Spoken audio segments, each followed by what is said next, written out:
So ladies and gentlemen, how the rest of the evening will pan out is I'll ask Madeleine just a few questions about the speech and then open it up to the floor for a Q&A. So have a bit of a think of some of the questions you might want to ask. We'll have a mic being passed around. But for me, Madeleine, the first thing I wanted to ask was you used a lot of emotive words talking about, slacktivism, mindless. Why, what about this change in social activism that made you feel so compelled to, go this way with this address and, why is this such a passionate, topic for you? Absolutely. I think sort of for some people it might seem a bit bizarre. I'm quite a big talker, so to discuss the idea of silence to advocate for social change is quite a controversial issue. But I think for the main part, what led me to the idea of silence was that I'm a firm believer in bringing people from all sides of different debates together to peacefully and peacefully discuss change and social issues. And I think that that's what brings about the idea and impetus for social change. And so I wanted to see how that could be achieved. And I thought that one of the mechanisms that could achieve that was silence. And in silence that we allow other people to speak and for us to listen and then to gain an understanding of their perspective. And so it was first through that I originally came around this idea of silence, and then as I began to sort of investigate further into it to see how we could use that to engage in social change. And I think in particular the idea of technology is extremely important in today's society, and looking at how that has been incorporated into social change initiatives or indeed social justice.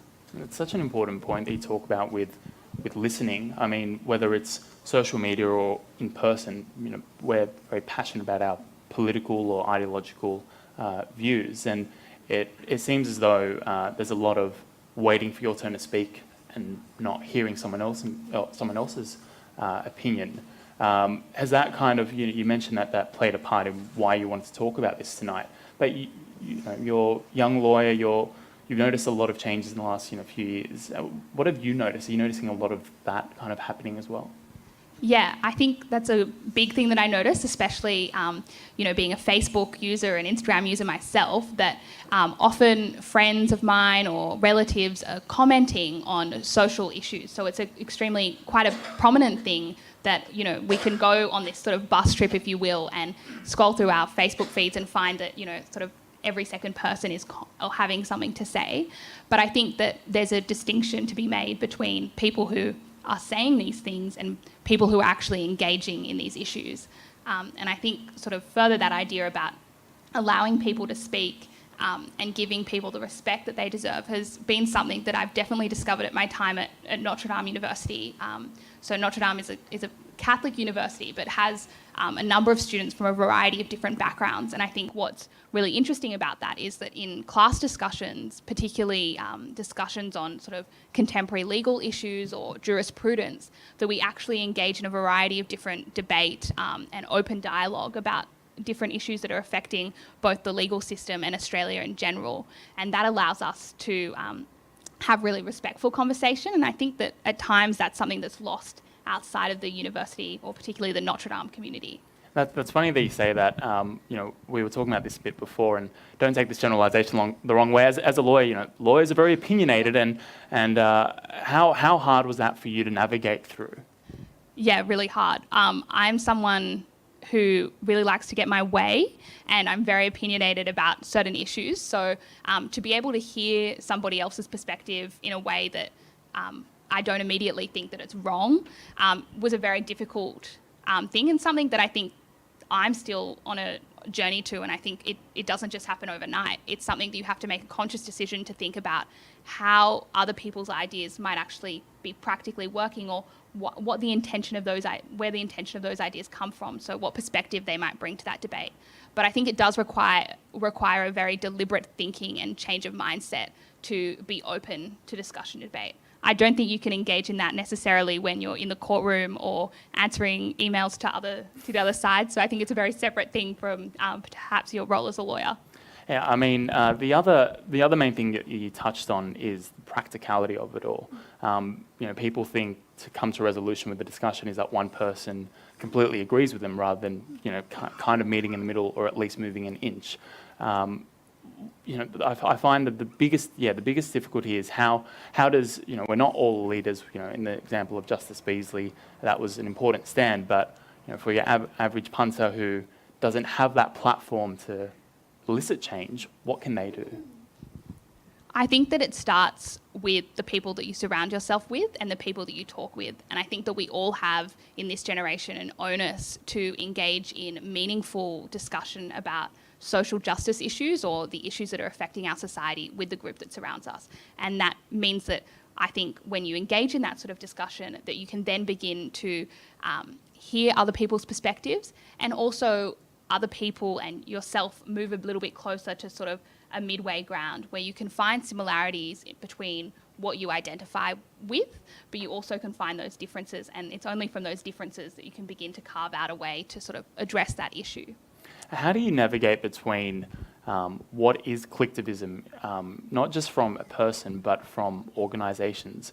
Because you talked about there are organisations that are utilising social media for their purpose, but there are also, your social commentators that are just sharing articles.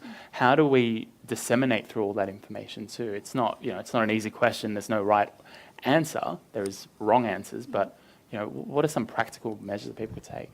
Yeah, I definitely think it's a tricky division between what is the use of technology for actual social change and what is mere collectivism or slacktivism. I think what it requires is that an individual themselves has an intention that they move that clicking behaviour beyond the mere online sphere and actually begin to engage in social change, and that they also require that of the people that they are subscribing or liking to, so that it does move beyond just a mere online platform. What about people that are passionate about a lot of issues but don't have time? Your mum of two young boys that are just handful, and you're passionate about a lot of issues but you don't have that time, and feeling if I remain silent I'm actually doing nothing. How is nothing more than something? This is probably going to be a little bit controversial, but I think that it's a little bit of a cop-out to say that we don't have time. And I think I can reflect on myself and saying that, I don't have time. But I think in this age where there are issues that demand our attention, we all need to make the time. I think that might mean that some people engage less deeply with issues. So I don't mean that we all are required to engage completely and give our full attention to social justice issues, because there are often things that divide our attention. But I think it does mean something that is an extension from just sharing an article to encourage other people to act. I think it does require us to make a stand outside of that online space. It's hard as well, because some people are passionate about things, but also you were talking about protests. Some people aren't at a position where they feel a protest is effective, or it even encapsulates what they believe. It's more about having that discussion with people. From what you're saying as well. Yeah, absolutely. I think protests have their validity too, but I think definitely the beginning of social change starts with a discussion with other people. Now, we were talking about leaders, so let's return to that a bit. How important are leaders for, whether it's religious or political, to enact that change? And obviously we're seeing our Prime Minister utilising social media a lot to try and tap into the young voters. Yeah. But we see that all the time with all sides of Parliament. But what role do they play, and how important is it that we are aware of what they're trying to do and engage with that as well? Well, I think that's sort of a two-part question. So I might deal first with how leaders... I tend to do that with my work. No, sorry. That's okay. So how leaders first sort of the idea of how we get behind a leader or what we expect of our leaders. And I think it's true, earlier you were saying sort of we all aren't leaders, and I think that's true. I mean, in any capacity we can all be leaders, but there's sort of a differentiation between people who are naturally very strong leaders and people who are leaders engaging in a cause. So I think that what we need to demand from our leaders who are taking charge is that they're following through on what that particular organisation or social change movement represents. And then I think sort of that flows into the second part of your question, is that around sort of religious and political leadership, there can often be a position where your own views are compromised as to what that leader is saying, and that can sort of be in the space of, in particular, in political manipulation of words and things like that. So I think that you need to constantly be conscious of what you're supporting and how that your leader is representing that to other people. And that leads on to my question, so we're flowing well here. You referred to the example of the same-sex plebiscite, same-sex marriage plebiscite. There were arguments on both sides from people of religious orientation for their leaders to either be vocal for or against it. And obviously that ties into what you were saying about, this is a time where we remain neutral. But then how do you deal with people who are angry that there is no active voice present in this conversation? Yeah, I think that's a really interesting question. I think that there's often times where some societies or organisations or groups aren't able to make a stand, and I think it's at that instance that you have to sort of put aside people's opinions or angriness or emotions, and that sort of energy can be directed at a different institution. So in the example that I used about my student law society, that was a situation where the Student Law Society could not itself comment on the issue. But that's not to say that other groups, religious or political or otherwise, couldn't comment on the issue. And so those students who felt like that they were really passionate about the issue or wanted to engage in that debate had other avenues to go down. And so I think that as long as there's a group within society engaging in some sort of discussion about that, then there will always be an opportunity for individuals to pursue that form of advocacy or activism. Do you think advocacy in a way can be a bit congested with, you want to use the US for example, with people for or against Donald Trump? There's a lot of misinformation spread on both sides. How damaging is that to any real change coming about? Yeah, I think it's extremely damaging. I think that one thing that is particularly damaging to our society at the moment is the engagement with Donald Trump. I think that the discussion surrounding Donald Trump is actually leading to a disengagement with individuals on social justice issues and on policy platforms, because we have all become so fascinated by and at some points angry by the personality that is Donald Trump. And I think that plays into this idea of this personality cult that we currently exist in. So following particular leaders and what they represent and the potentially radical views or opinions that they might project. And so I think that's actually extremely damaging to progressing social change or policy initiative. There's a lot of vitriol with it as well, just a lot of negative commentary. And some people would be silent as a result, more so not to enact change, but because they're just disenfranchised, they're over it, it's exhausting. That's also a potential problem for people to face too, I'd imagine.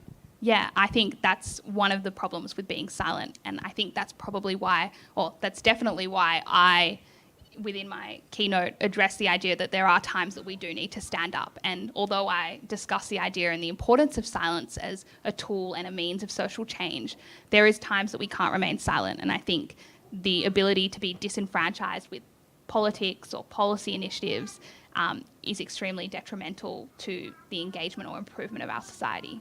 Speaking of time, I feel like I'm hogging yours. I'm going to open this up now. So if there's anyone that has a question they'd like to ask, I believe, is it just a hand-raising exercise, and we'll pass the microphone on.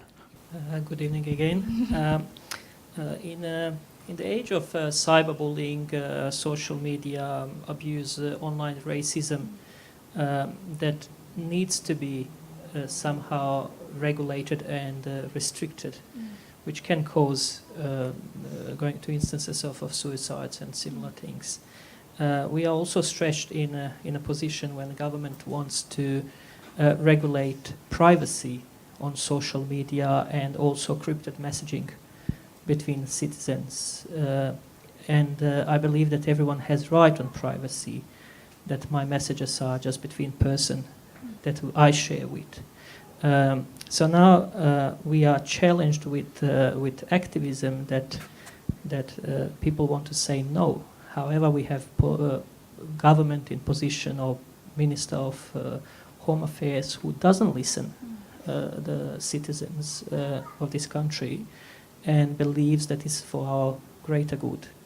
So my question goes: how do we control? How do we moderate the relationship between need and opportunities to regulate things in a social media space, including legislations and laws? Yeah, absolutely. I think that the need to regulate that is through the engagement with democracy, and I think we need to hold our leaders accountable for what the people of Australia want, and that idea is founded in the notion of democracy. I in particular think that there is that fine line between privacy and the regulation of the online space, and that can only be achieved through dialogue with the government and engagement through voting and other forms of democracy. Anyone else have a question? Madeleine, you began your talk with a half hour on the bus where the individual engaged in lots of action by liking or sharing and got off the bus and couldn't remember what they'd done. And you mentioned that the same thing was likely to happen on the way home. Could you please describe that same half hour with the same individual who's now decided to engage in the power of silence? So I think the start of the bus starts off the same. You manage to get a seat on the bus, and then you begin to engage off your phone in silent reflection. So you start to think about the things that have impacted your society, how others around you are impacted by certain initiatives, and what you think is truly important to you to engage with. So once you've begin to come to that sort of idea about what you really want to engage with, you then think of how might you engage with those issues. What sort of issues might they be? Might they be the issue of refugees within Australia? Might it be climate change initiatives? And once you've come to that, how can you begin to engage with those? Is it joining an organisation? Is it writing to your local member? Is it starting your own organisation? So I think that's how the silent reflection process works. I think second then, you're only on the bus, so I don't think you can begin to engage in sort of any form of silent activism, if you will, but you start to think about how perhaps silence may be a useful mechanism within that. So will you use sort of imagery to cast emphasis on that particular issue? And so that's sort of, I think the bus trip will be used as more of a self-reflection time and as to how you might use silence as a tool and means for engaging in social change. That's a fantastic question to bring it back to the beginning, by the way. What I would add to that, though, would instead of reading 20 articles, because stuck with my own thoughts for half an hour, probably not the best thing, would it be a good idea to, say, focus on one issue and read up on that? Would, not having the phone in your hand for half an hour, but having the phone in your hand for, 10 minutes, 15 minutes, but just, really absorbing just one issue that you want to reflect on. Yeah, absolutely. I don't think you can sort of sit in silent contemplation for 30 minutes on the bus back and forth every single day. You might go crazy. I think perhaps that once you've sort of crossed that hurdle about what you're going to engage in and how you might begin to engage in that, then that at that time it leads to the ability to research on that and get sort of a diverse range of opinions about how that might be encountered. There was a question from the madam in the front row. Sorry, did you have a further comment to make on that? In fact, you're saying that the power of silence needs ultimately to lead to action. That's right? That's exactly right. I just wanted to make a comment. I think it was the British documentary maker Adam Cullen who first coined the term "oh dearism," and that's how we feel when we're met with a barrage of issues from media and social media. We just see the news and we see our feeds and we think, oh dear, what can I do? And we do nothing, which is a sort of a precursor to slacktivism. On the other hand, we have the recent example last night on the Get Up Pro platform of 600 people turning up to Warringah and the campaign with regard to Tony Abbott. So how does silent protest sort of fit in between those two extremes? Yeah, absolutely. I think immediately silence follows through from that first idea, is that there's all this noise that exists, all this commentary that exists. We become afraid to sort of do anything at all because it just seems like this very bad image and this bad world that we don't know how to fix. And I think that is probably when we need to engage in that silent reflection to be able to identify those issues. But I think at the same time then we have this other extreme, and that's where we can utilise technology and our voices to engage in social change. And I think obviously the Get Up initiative is one such example, but the idea of the Arab Spring and how that brought multiple people together. So I do see that there is a means for using technology and obviously using our voices to engage in that social change. It's how we translate that from mere clicking to engagement. And I think that all lies with an intention on an individual to actually engage in that activity. And so moving that beyond the sort of fear mongering that exists. Do you think the activism on either side can be counterproductive as well? Because as you were talking about, say with a group that will go to a protest venue, but with only their agenda at heart and in mind, they're not really, not to generalize, but there is the undertone of, I don't want to listen to what you're saying, I just want you to hear what I'm saying. Do you think there's a bit of an element of counterproductiveness to it all? Yeah, I think definitely when that mindset is at play. And I think, as I said before, the onus is on us to sort of begin to engage in open mind dialogue with individuals, but we also must demand that of our leaders who seek to represent that they begin to engage in open dialogue with the people on the other side, or the leaders on the other side of the debate. Any other questions? You talked about what leaders can do, and there was some comments about what the average Joe can do in situations like that. But in the face of, let's say, oppressive regimes, a lot of fear-mongering and so on, what can be done to motivate individuals to actually speak up when they need to? Because people get afraid that harm might come to their family, or if they join an activist group, even if they're part of a big group, there's strength in numbers, but still there could be a crackdown and so on. What can be done to motivate individuals to actually do their 2 cents in those situations? Yeah, I think that's a really difficult idea. I think that when you're in, not that I can speak about being in an authoritarian regime, but when you're in an authoritarian regime, I can imagine that it would be quite difficult to find any sort of way that you could engage in active social change without fearing that that would jeopardise any form of existence that you have. And I think that's when leaders of nations and other organisations need to begin to act to help those individuals to find their voice. I think there we need to tread very carefully into identifying what those individuals' voices are and ensuring that we don't project our own opinion on what the voices of those individuals are. So I think as leaders of nations and as individual leaders of organisations, when we see that authoritarian regimes or other sort of initiatives that are limiting people's ability to do things or to use their voice, that we reflect deeply on how their voice might like to be heard, and we try and engage in discussion with them so that we can advocate on their behalf. Yeah, absolutely. Or that we should begin to reach out to those people to try and assist them.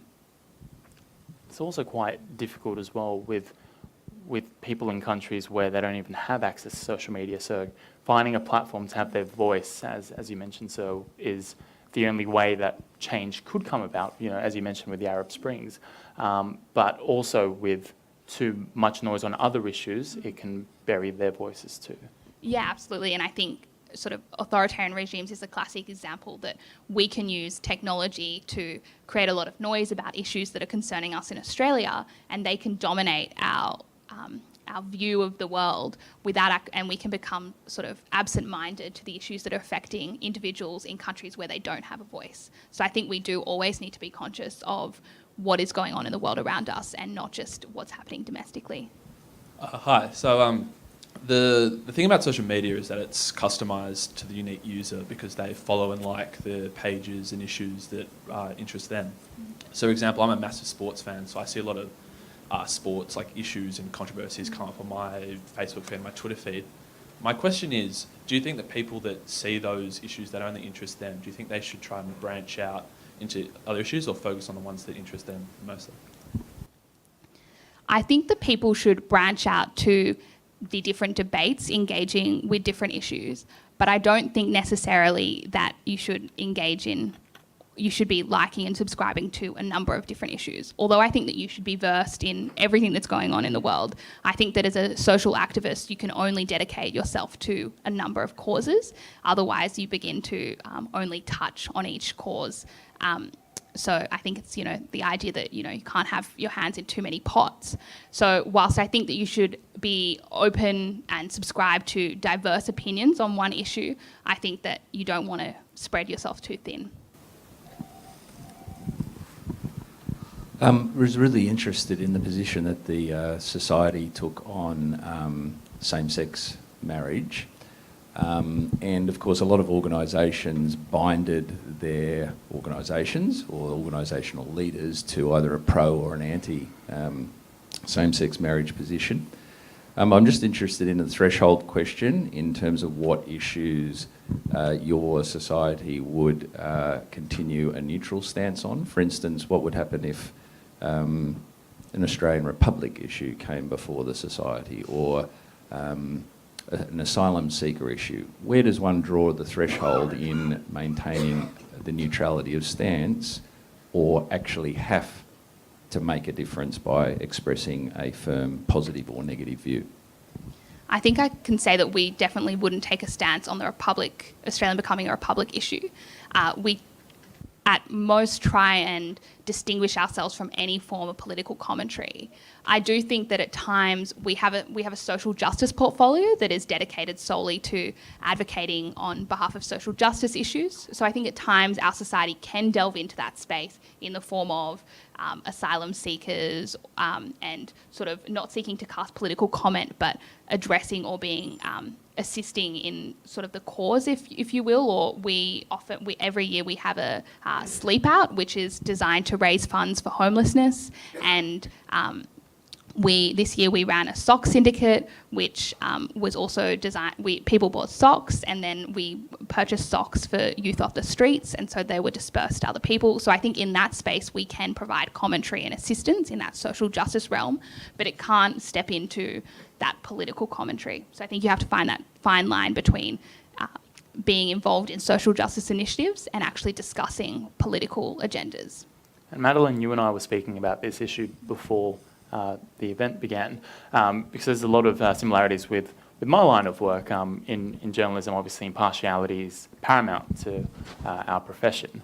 But for yourself, do you find it hard sometimes when there's an issue that you really do feel passionate about, that you just feel as though you can't not speak up about it? Have your glass of water. No, that's fine. Absolutely. I think in any position of leadership, there's always going to come times where you have issues that you're extremely passionate about. I'm extremely passionate about Australian asylum seekers, and I would have loved, in my capacity as president of Notre Sydney Law Society, to have commented on the issues facing asylum seekers and facing immigration within Australia. That was not an option, because of course we take a neutral stance to political commentary.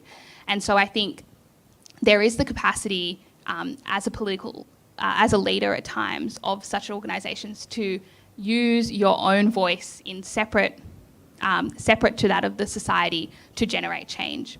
So I think that you can access other ways of addressing that change. It won't always be possible. I think I use the example of Justice Hayden, where he actually had to decline the invitation in the end to speak at the Garfield Barwick address, but that was in a position where he was judging on or making comment on particular issues. So I think you have to sort of work out when it will be appropriate. But I think at times it will be appropriate as a leader to step outside your role in that particular situation and move beyond that and address a particular social issue. And when you're in your role as well, people just having access to that information. I know you mentioned people being cluttered with information, but for me personally, just being able to have people be aware of issues and then formulating their own opinion is a really key part of my job and why I love that. So it's very interesting, the correlations here. Are there any other questions? In that case, I might just ask you one last one. What would you hope, just one thing, other than say the bus analogy of not being on our phone as much, what would be the one thing that you'd hope people here tonight take from what you say and at least remember? If they think about this event a month from now, what do you hope that they remember? that we all go back and start to engage in just one issue that we're passionate about. Perfect. Thank you so much.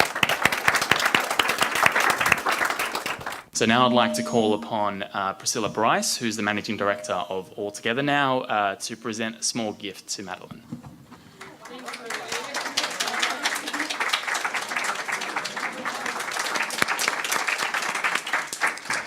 Before I invite Burak Alapay, who's the Projects Officer here at Affinity, to provide the concluding remarks, I would like to thank Susan Challa, who's the Community Corrections Officer for the Department of Justice, Community Corrections, and is also an Affinity volunteer. She's been a very generous sponsor of today's program.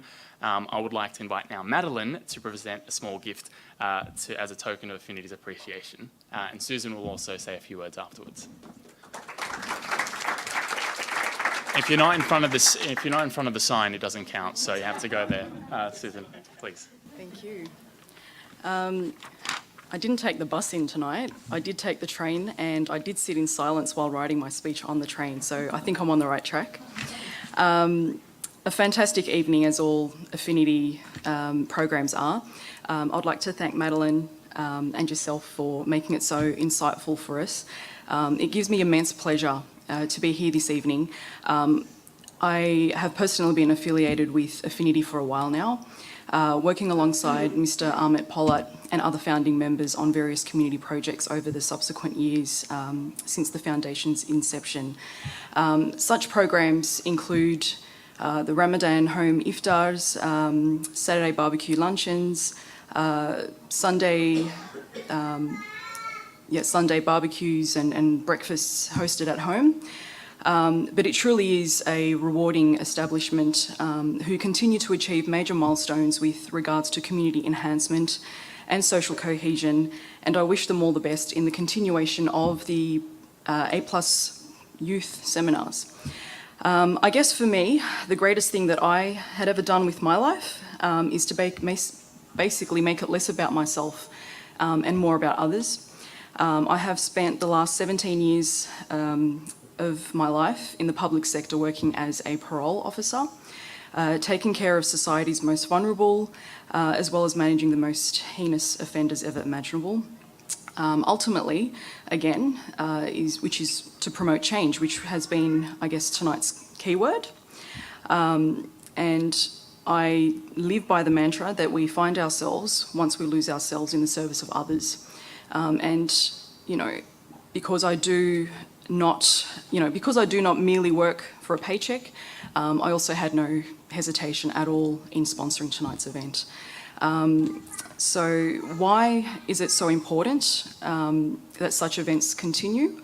I think it's because, I can't, think of anything more purposeful than soulful connections, gathering together, engaging in meaningful dialogue which encourages positive change. And so if I was asked to sponsor it again, I won't have an issue with that again. So thank you. That's it.